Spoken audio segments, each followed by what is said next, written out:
Have you ever put something on your cat and watched them just stop, not squirm, not try to escape, freeze? Like something inside them switched off completely. Most people film it, share it, laugh, and honestly, it makes sense. The moment is genuinely funny to watch. But there's a question almost no one asks afterward: what is actually happening inside that cat? Because the answer is fascinating and a little unexpected. By the end, I'll walk you through exactly what is happening inside your cat's body in that frozen second, and what it tells you about how they feel about you. 1. They didn't freeze because they were confused. That stillness the moment a cat locks up the second you slip a costume on them looks almost theatrical, doesn't it? Too dramatic to be real. But your cat has a deeply wired sensory system called proprioception, the internal map that tells their brain exactly where every part of their body is at every second. How their legs are positioned, how their spine is aligned, what their tail is doing. It's what makes them land on their feet every time. What lets them thread through a tinch gap without touching either side. When you put clothes on them, that system gets scrambled. The fabric presses against them in ways they have never felt. Seams create pressure points along their spine and sides. Sleeves wrap around their limbs in a way that reads, not to their logic, but to their nervous system, as restraint. The freeze isn't a pose, it isn't patience, it's a neurological response. Their brain saying, I don't know where my body is anymore. Think about what that actually means. 2. Their fur isn't decoration. There's a common assumption that if cats have all that fur, they handle temperature fine on their own. But cat fur is a two-way thermal management system. In cold environments, the guard hairs and undercoat trap air close to the skin, creating insulation. In warm environments, that same system works in reverse, slowing heat absorption from the outside world, protecting the skin from temperature spikes. When you add a layer of fabric on top, you're not supplementing the system. You're blocking it. The air layer the fur depends on can't circulate. Heat builds against the skin. And because cats have sweat glands only in their paw pads, not across the body, they have very limited ways to release that trapped warmth. Research into feline thermoregulation has found that disrupting the coat's natural airflow measurably affects how quickly a cat's core temperature rises. The cat who looks relaxed to you may be working hard just to stay at baseline. And here's where it gets even deeper. 3. The quiet is not what you think. When a cat goes still in a costume, owners almost always read it as tolerance. She's fine with it, he's just posing. Look, she didn't even fight back. But that specific kind of stillness has a name in behavioral science. It's called tonic immobility, the shutdown response prey animals fall into when they believe escape is impossible and fighting would make things worse. In the wild, it's what a small animal does when caught. The system decides, be still, be invisible, wait it out. The silence is not acceptance, it is a last resort. The signals are there if you know where to look. Ears flat against the skull, pupils wider than the light explains. Muscles rigid, not soft, tail tucked low. These are not signs of a cat being a good sport. They are signs of acute distress, managed quietly because no other option seems available.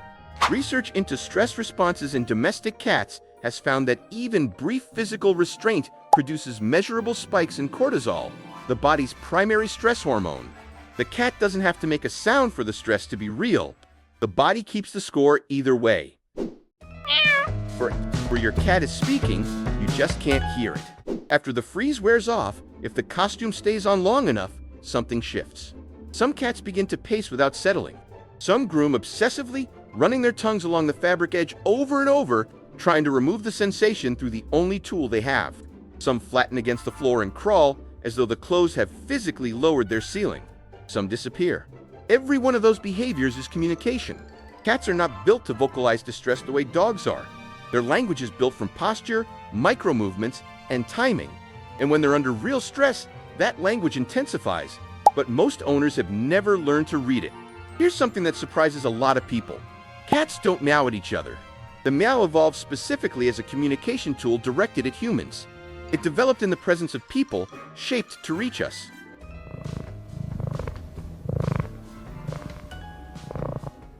So when a cat is stressed and goes silent, they haven't run out of things to say. They've run out of a language you'll understand. Cat people who actually care about understanding their cats on a deeper level know that reading these signals is the whole relationship.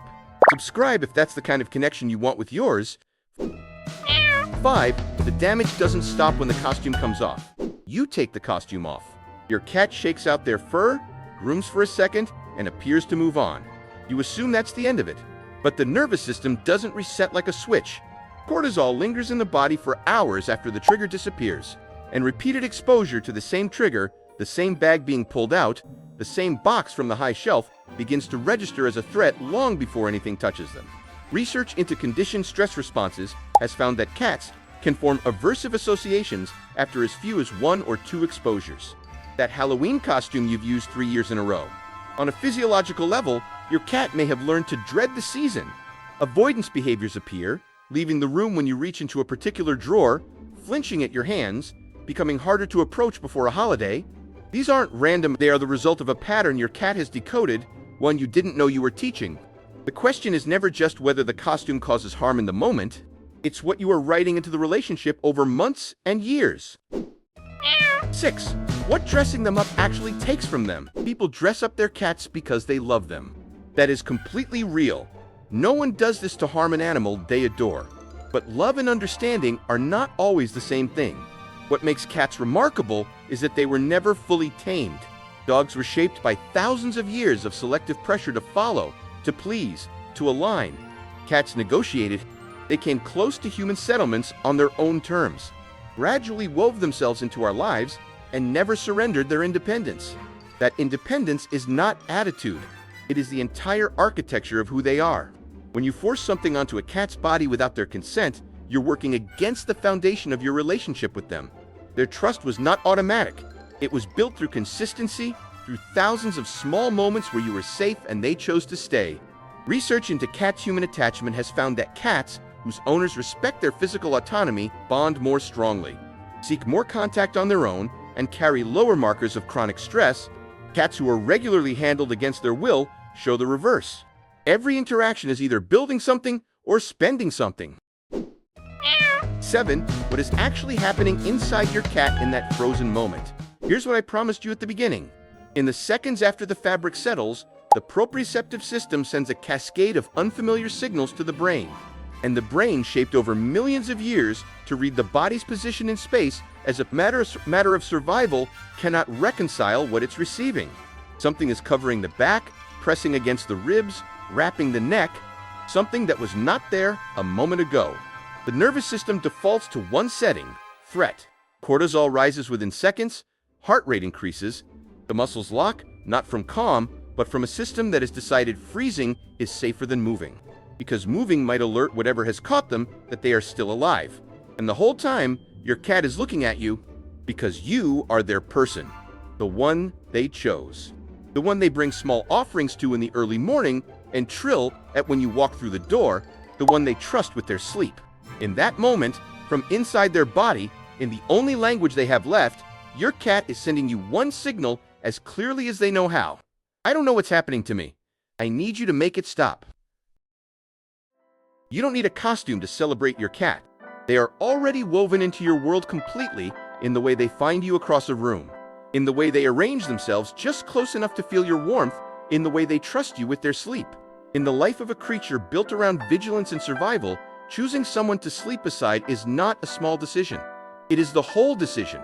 They gave that to you freely, without conditions. The kindest thing you can give back is the one thing they never had to earn. The quiet respect of letting them be exactly what they are,